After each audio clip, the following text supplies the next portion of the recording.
Sudah ya?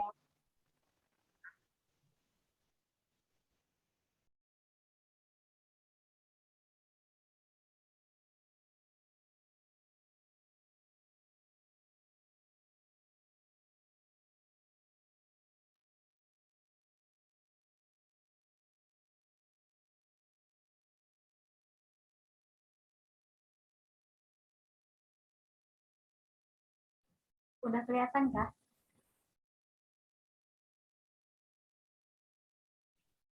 Sudah. Assalamualaikum warahmatullahi wabarakatuh. Waalaikumsalam warahmatullahi wabarakatuh. Perkenalkan kami dari warahmatullahi saya wabarakatuh. dan ada teman saya Nanda Priscilia. Di sini kami akan membahas tentang sistem pencernaan, pernafasan, dan sistem ekskresi. Yang pertama kita akan membahas sistem pencernaan.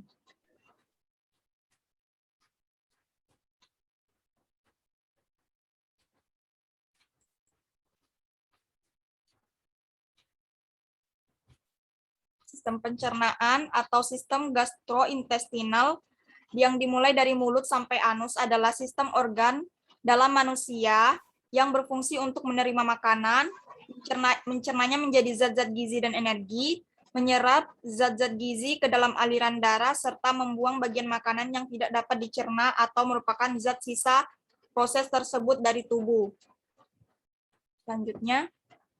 Selanjutnya yaitu proses pencernaan makanan.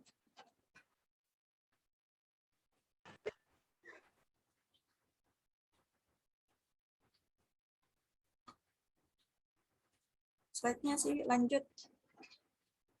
Proses pencernaan makanan pada manusia terjadi dengan dua macam cara, yaitu pencernaan mekanik dan pencernaan kimiawi. Pencernaan mekanik adalah diubahnya partikel-partikel makanan menjadi partikel yang lebih kecil atau halus dengan proses fisik seperti mengunyah atau menghancurkan. Sedangkan pencernaan kimiawi merupakan perubahan makanan dari zat yang kompleks menjadi zat-zat yang lebih sederhana dengan menggunakan enzim. Enzim di sini yaitu sebagai zat kimia yang dihasilkan oleh tubuh untuk mempermudah proses pencernaan. Selanjutnya kita akan membahas tentang enzim makanan. Enzim makanan terbagi menjadi 6 macam. Yang pertama ada amilase. Enzim amilase diproduksi di kelenjar liur, pankreas, dan usus halus. Enzim ini bertugas untuk memecah zat pati atau karbohidrat menjadi gula atau glukosa. Saat makanan yang mengandung karbohidrat dikunyah, kelenjar liur di dalam mulut akan menghasilkan amilase. Setelah tertelan, makanan tersebut akan dicerna lebih lanjut di usus halus oleh enzim amilase yang dihasilkan oleh pankreas. Di dalam usus, amilase terus memecah molekul zat pati hingga menjadi glukosa, yang nantinya akan diserap ke dalam sirkulasi darah melalui dinding usus halus. Yang kedua ada maltase. Enzim ini diproduksi oleh usus halus dan memiliki fungsi untuk menghancurkan maltosa. Zat gula maltosa ini banyak ditemukan pada tumbuhan seperti biji-bijian, gandum, dan ubi.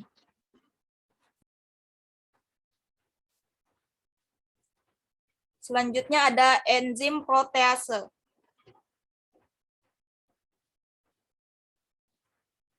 Enzim protease adalah enzim pencernaan yang bertugas untuk memecah protein dalam makanan menjadi asam amino atau amino acids.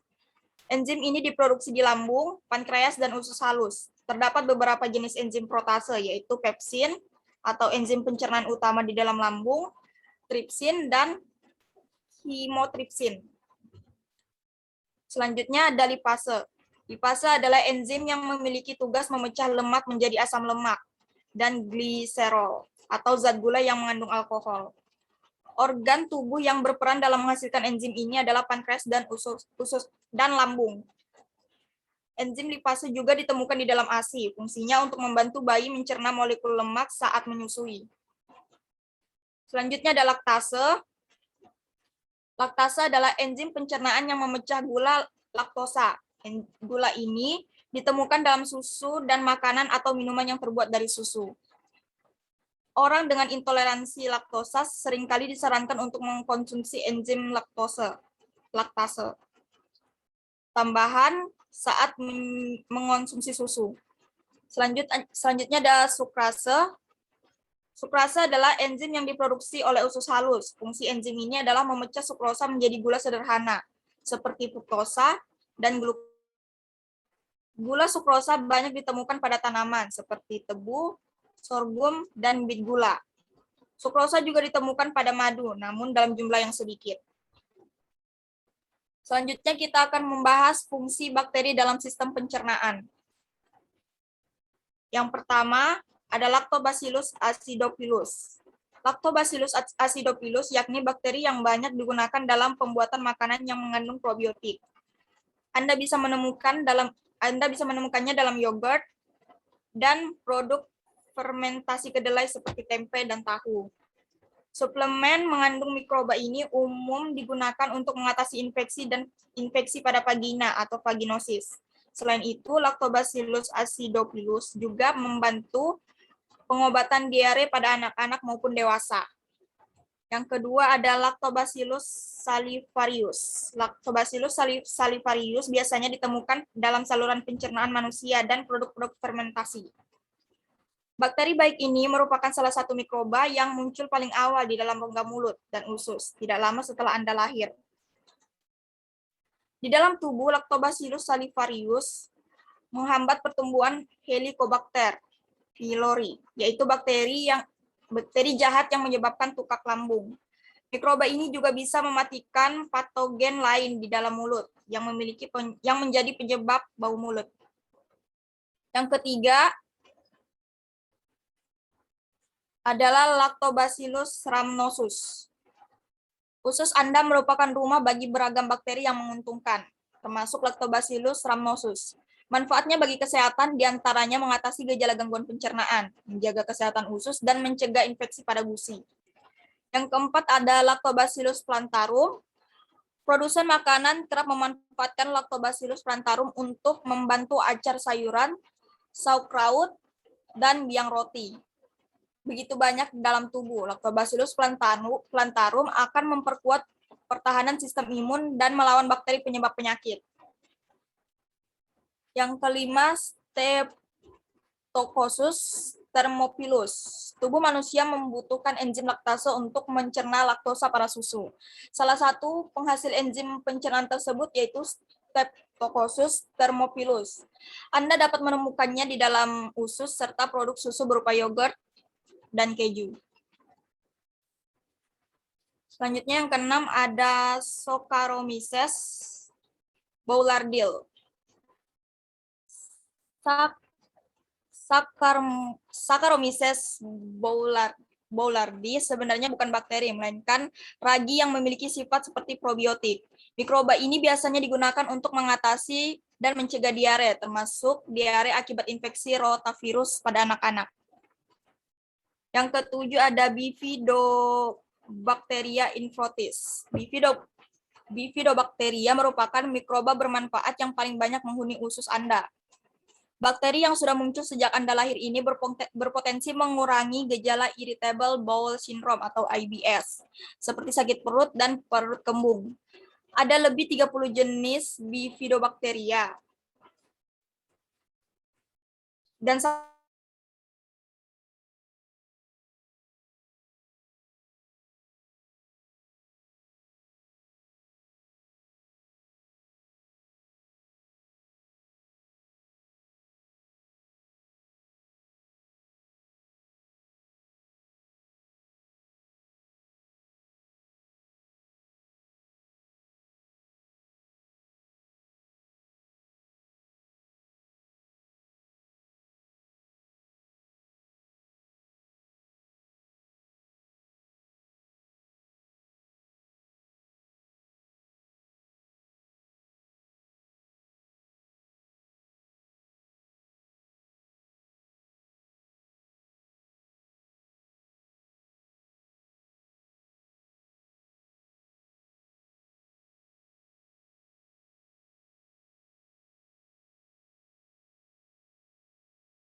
Oh, ada, sudah bisa, sudah.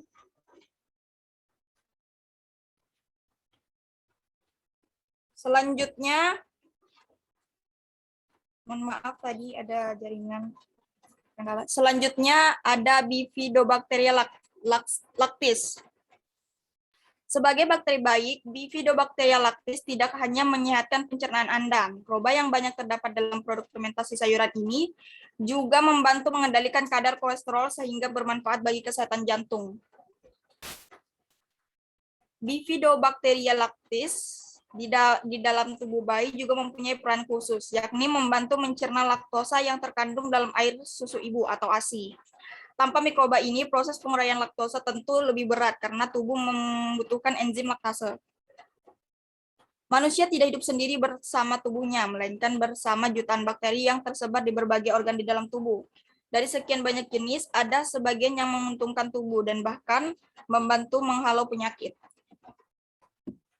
Selanjutnya ada organ sistem pencernaan.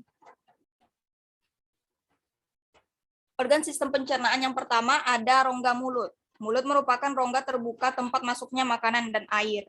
Mulut merupakan jalan masuk untuk sistem pencernaan. Di bagian dalam dari mulut dilapisi oleh selaput lendir. Kelenjar ludah yang mengeluarkan ludah yaitu suatu cairan yang mengandung enzim. Di dalam mulut terdapat gigi. Dengan gigi, makanan yang semula berbentuk masih kompleks bisa diubah ke bentuk yang lebih sederhana dengan bantuan gigi itu sendiri.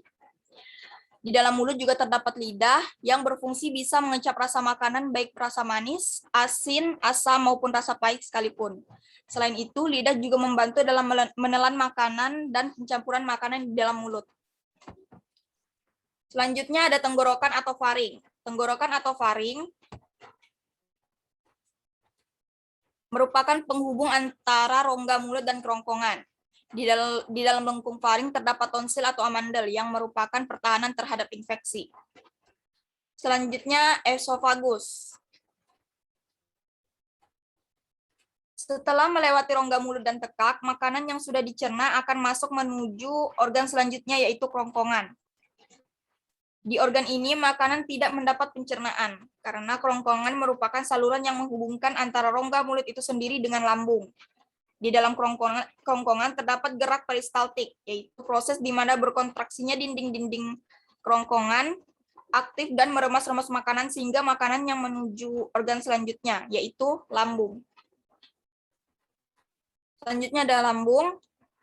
Lambung adalah organ pencernaan yang berbentuk seperti kantong. Organ yang satu ini bersifat elastis, bagian dindingnya berotot.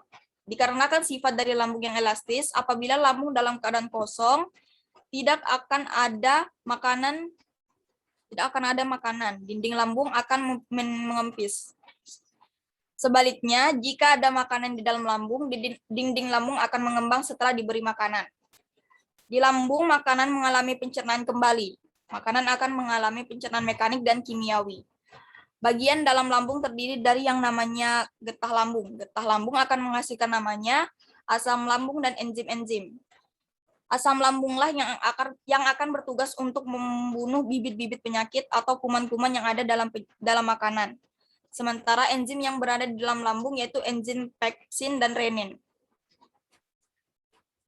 Selanjutnya ada usus halus.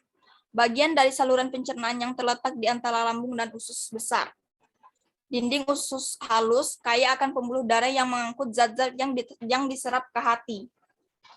Usus halus ini merupakan tempat penyerapan sari-sari makanan. Setelah diserap, sari-sari makanan tersebut akan diedarkan ke seluruh tubuh melalui darah. Usus halus memiliki 3 bagian, yaitu usus 12 jari, usus halus bagian tengah, dan usus halus bagian akhir. Untuk usus 12 jari atau duodenum, pada usus halus hanya terjadi pencernaan kimiawi, bukan dengan pencernaan mekanik. Di dalam usus 12 jari terdapat 2 saluran, saluran empedu dan saluran getah pankreas. Saluran empedu dihubungkan dengan kantong empedu, sementara itu saluran getah pankreas dihubungkan dengan pankreas. Kantong empedu menghasilkan cairan empedu yang berfungsi untuk mencerna lemak. Pankreas menghasilkan beberapa enzim, yaitu amilase, tripsin, dan lipase. Enzim amilase bertugas mengubah zat tepung atau amilo menjadi zat gula. Enzim tripsin bertugas mengubah protein atau pepton menjadi asam amino, sedangkan enzim lipase bertugas mengubah lemak menjadi asam lemak dan gliserol. Yang kedua ada usus halus bagian tengah atau jejunum. Usus halus bagian tengah menghasilkan juga beberapa enzim pencernaan, yaitu malase dan peptidase. Maltase mencerna maltose menjadi glukosa. Peptidase mencerna peptide menjadi asam amino. Yang ketiga ada usus halus bagian akhir atau ileum. Usus ini memiliki peran utama menyerap hasil pencernaan berupa glukosa, asam amino, gliserol, dan asam lemak. Di bagian sinilah sari-sari atau zat makanan akan diserap. Glukosa dan asam amino diserap oleh dinding usus halus yang selanjutnya dibawa ke aliran darah, sedangkan gliserol dan asam lemak diserap oleh kapiler-kapiler limfa yang disebut saluran limfa. Selanjutnya ada usus besar. Usus besar adalah organ pencernaan terakhir sebelum dilepas lewat anus dalam bentuk tinja. Sisa makanan yang tidak diserap oleh usus halus akan berpindah ke usus besar. Sukriman tahun 2019 halaman 39 menjelaskan usus besar terdiri dari dua bagian, yaitu usus tebal atau kolon dan poros usus atau rektum. Di dalam usus besar, sisa makanan akan diatur kadar airnya. Jika sisa makanan mengandung banyak air, maka usus besar akan menyerap kelebihan air itu. Sebaliknya, jika sisa makanan mengandung sedikit air, maka usus besar akan menambahkan air pada sisa makanan itu. Setelah diatur kadar airnya, sisa makanan akan dibusukkan dengan bantuan Escherichia coli. Hasil pembusukan sisa makanan di dalam usus besar berupa zat padat yang disebut dengan feses. Organ terakhir yaitu anus atau rektum. Anus atau rektum merupakan organ terakhir dalam saluran pencernaan. Organ ini berfungsi sebagai tempat pengeluaran feses dan gas hasil pembusukan sisa makanan. Proses pengeluaran feses dari anus disebut buang air besar, sedangkan proses pengeluaran gas melalui anus disebut buang angin. Selanjutnya, ada gangguan sistem pencernaan. Salah tulis. Yang pertama ada GERD atau gastroesophageal reflux disease. Sebuah penyakit pencernaan yang mana asam lambung atau empedu mengiritasi lapisan dalam saluran makanan. Yang kedua ada MAH, yaitu penyebabnya antara lain infeksi cedera, serta konsumsi rutin pil peredar nyeri yang disebut sebagai NSAID, dan terlalu banyak alkohol. Selanjutnya ada diare, yaitu buang air besar yang encer lebih sering terjadi dari biasanya. Lalu ada sembelit, yaitu saat seseorang buang air besar kurang dari 3 kali seminggu atau kesulitan buang air besar. Selanjutnya kita akan membahas tentang nutrisi makanan. Yang pertama ada karbohidrat. Karbohidrat disebut juga sebagai zat pati atau zat tepung atau zat gula. 1 gram karbohidrat akan menghasilkan 4 kalori. Karbohidrat berfungsi yang pertama sebagai sumber energi, pemberi rasa manis pada makanan, penghemat protein, dan pengatur metabolisme lemak, serta membantu pengeluaran feses. Berikut makanan-makanan yang mengandung karbohidrat, ada ubi, ada nasi atau beras, ada oatmeal juga, ada kentang, jagung yang tidak ada di gambar, dan lain-lain masih banyak. Selanjutnya ada lemak. Lemak merupakan molekul yang terdiri dari unsur karbon, hidrogen, dan oksigen seperti halnya karbohidrat.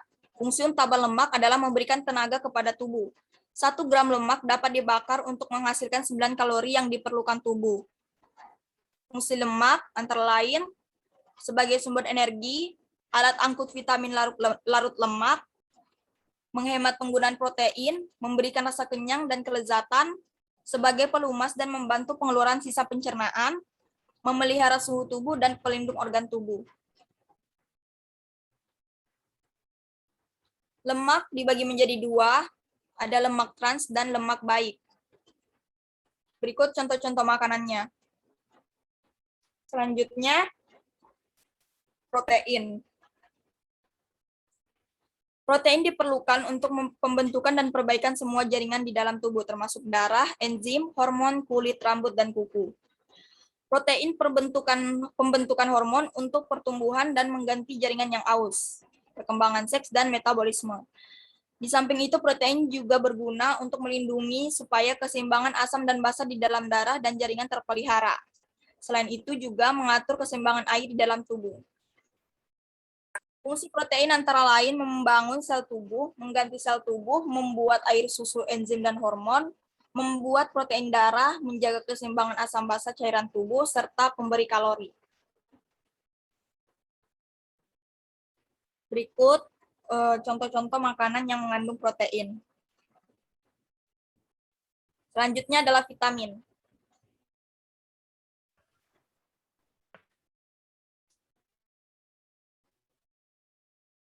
Vitamin adalah suatu senyawa organik kompleks yang dibutuhkan dalam jumlah yang sedikit. Namun, bila kebutuhan vitamin di dalam tubuh tidak terpenuhi, akan mengakibatkan terganggunya proses dalam tubuh, sehingga tubuh mudah sakit. Kekurangan vitamin dapat disebut dengan avitaminosis. Vitamin juga dikelompokkan menjadi dua golongan, yaitu vitamin yang pertama ada vitamin yang larut dalam air, yaitu merupakan vitamin B dan vitamin C. Jenis vitamin ini tidak dapat disimpan di dalam tubuh. Kelebihan vitamin ini akan dibuang lewat urin, sehingga definisi vitamin B dan vitamin C lebih mudah terjadi. Yang kedua ada vitamin larut dalam lemak. Vitamin yang termasuk dalam kelompok ini adalah vitamin A, D, E, dan K. Jenis vitamin ini dapat disimpan di dalam tubuh dengan jumlah yang cukup besar, terutama di dalam hati. Berikut adalah makanan-makanan yang mengandung vitamin. Ada vitamin A, vitamin B, vitamin C, vitamin D, dan vitamin E. Selanjutnya ada mineral. Mineral adalah merupakan senyawa organik yang mempunyai peranan penting dalam tubuh. Mineral dibutuhkan tubuh sebagai zat pembangun dan zat pelindung. Banyak terdapat dalam lauk pauk atau sayuran, misalnya zat besi, terdapat dalam bayam, kangkung, dan katuk, telur, sayuran hijau lainnya. Berikut adalah contoh makanan yang mengandung mineral.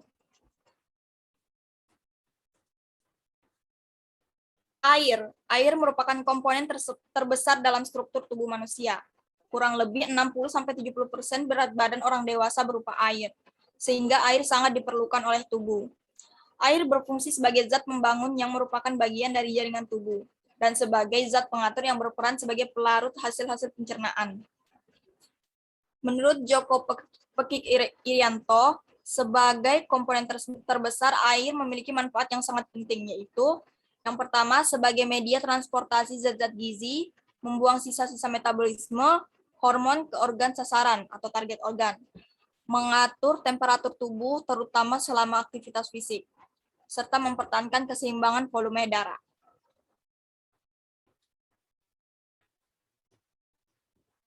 Percaya atau tidak bahwa tanpa minum air, manusia hanya dapat hidup beberapa hari. Dehidrasi hanya 10-15% saja yang dapat berakibat fatal. Oleh sebab itu, kita patut bersyukur karena dapat merasakan haus. Mengapa? Rasa haus adalah signal yang penting untuk kelangsungan hidup. Tanpa rasa haus, kita akan terdorong untuk minum, dan secara diam-diam ini akan berakibat fatal. Mari kita pelajari. Ketika tubuh mulai kekurangan air, sel-sel tubuh mengeluarkan air dari dalam sel untuk menjaga keseimbangan, atau yang biasa kita sebut electrolyte balance. Dengan cairan di luar sel. Ini akan mengakibatkan sel-sel tersebut untuk mengerut dan menstimulasi kelenjar hipotalamus untuk mengirimkan pesan ke otak.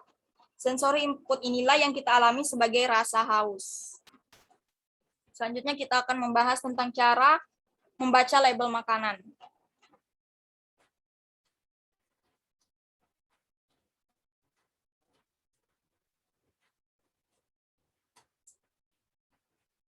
Informasi ini kita dapat dari Kementerian Kesehatan Republik Indonesia langsung, yaitu cara membacanya adalah yang pertama umumnya yang berwarna ungu itu umumnya informasi nilai gizi suatu produk berdasarkan pada 1 kali penyajian. Jika mengkonsumsi produk tersebut lebih dari 1 kali penyajian, maka kontribusi jumlah asupan kalori dalam semua nutrisi yang ada dalam produk tersebut akan lebih tinggi. Yang kedua, kandungan lemak dalam satu kali penyajian. Gambar itu menunjukkan kandungan lemak dalam satu kali penyajian. Selanjutnya, ada daftar dari lemak total sampai zat besi. Itu artinya adalah angka kecukupan gizi memberikan informasi kontribusi produk tersebut terhadap kebutuhan sehari. Misalnya persen AKG-nya menunjukkan nilai 20%, maka kebutuhan nutrisi tersebut sudah terpenuhi 20% bila dikonsumsi sesuai takaran saji. Untuk gula atau sugar 13 gram itu artinya kandungan gula dalam satu kali penyajian. Begitu juga dengan kandungan natrium atau sodiumnya, itu menunjukkan 88 mg. Artinya dalam satu kali penyajian, produk tersebut mengandung 88 mg sodium atau natrium. Sampai di sini, selanjutnya akan dilanjutkan oleh teman saya Nanda Priscilia. Kepada Nanda Priscilia dipersilahkan.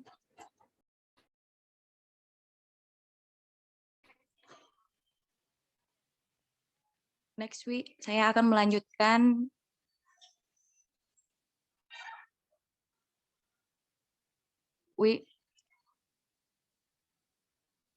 lanjut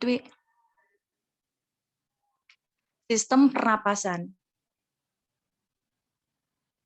Respirasi atau pernapasan merupakan suatu mekanisme pertukaran gas oksigen atau O2 yang dibutuhkan tubuh untuk metabolisme sel dengan karbon dioksida atau CO2 yang dihasilkan dari metabolisme.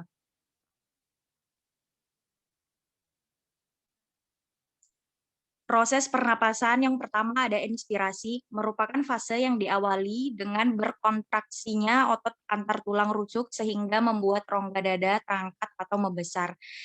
Ekspirasi adalah fase relaksasi atau kembali ditariknya otot antara tulang rusuk ke belakang yang diikuti oleh turunnya tulang rusuk sehingga rongga dada menjadi kecil.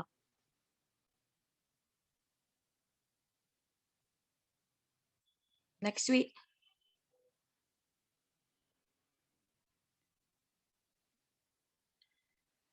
Hubungan tekanan dan volume dalam proses bernapas. Yang pertama, tekanan gas di sistem pernapasan.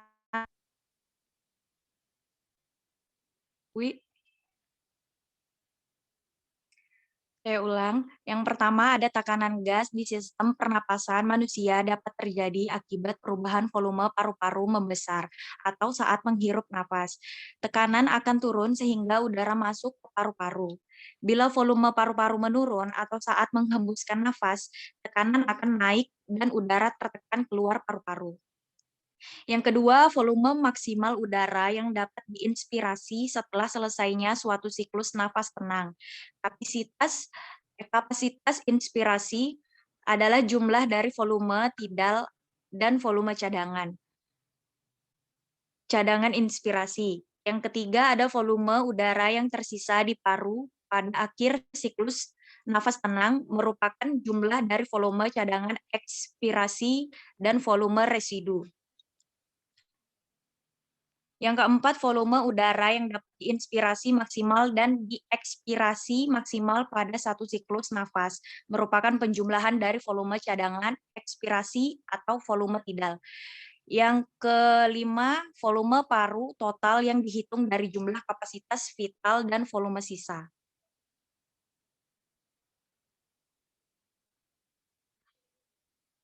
Next week.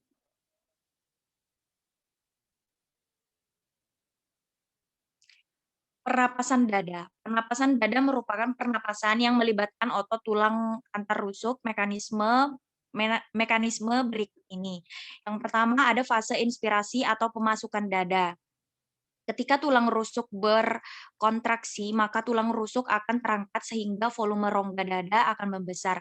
Ketika terjadi volume dada yang besar, maka tekanan udara di dalam paru-paru akan kecil sehingga udara yang di luar lebih besar dan akan masuk ke paru-paru. Yang kedua ada fase ekspirasi atau pengeluaran pengeluaran udara. Ketika otot antar tulang rusuk kita relaksasi, maka tulang rusuk akan tertekan, sehingga rongga dada akan mengecil. Akibatnya tekanan udara dalam paru-paru akan membesar, sehingga udara akan keluar. Next week.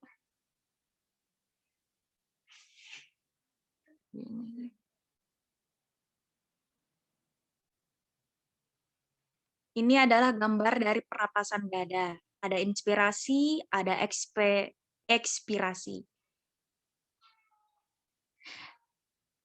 Pernapasan perut. Tadi, Wi. Pernapasan perut. Pernapasan perut adalah pernapasan yang melibatkan otot diafragma. Otot diafragma ini yang membatasi rongga dada dan rongga perut. Mekanismenya berikut ini. Yang pertama ada fase inspirasi atau pemasukan dada. Ketika terjadi kontraksi pada otot diafragma yang mengembang, maka paru-paru juga ikut mengembang. Tekanan udara pada paru-paru akan mengecil dan udara dari luar akan masuk. Yang kedua ada fase ekspirasi atau pengeluaran udara. Ketika otot diafragma relaksasi, maka rongga dada akan mengecil, sehingga tekanan udara pada paru-paru akan membesar. Maka yang terjadi, udara akan keluar dari tubuh.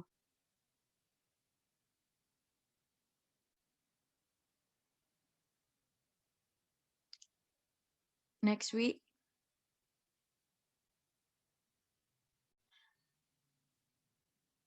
Ini adalah gambar dari mekanisme pernapasan perut. Organ-organ sistem pernapasan yang pertama ada hidung. Hidung atau nasal merupakan saluran terjadinya pertukaran udara, oksigen atau masuk dan karbon dioksida atau keluar. Yang tadi, Wi.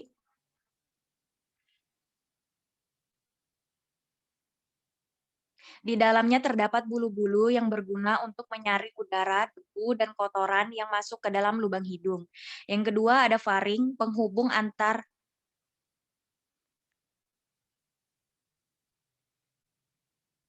antar hidung dan laring. Waduh.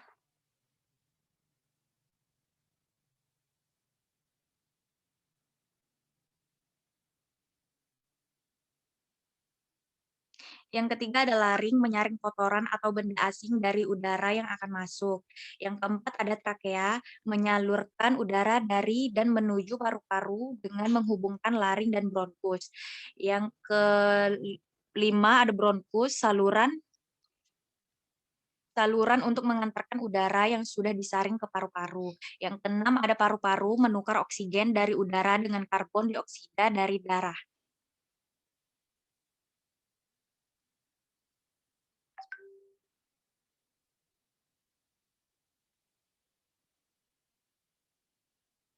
Gangguan sistem pernapasan. Infeksi saluran pernapasan adalah infeksi yang bisa menyerap setiap bagian saluran pernapasan. Asma, kondisi ketika saluran udara meradang, sempit, dan membengkak, dan menghasilkan lendir berlebih sehingga menyulitkan bernapas.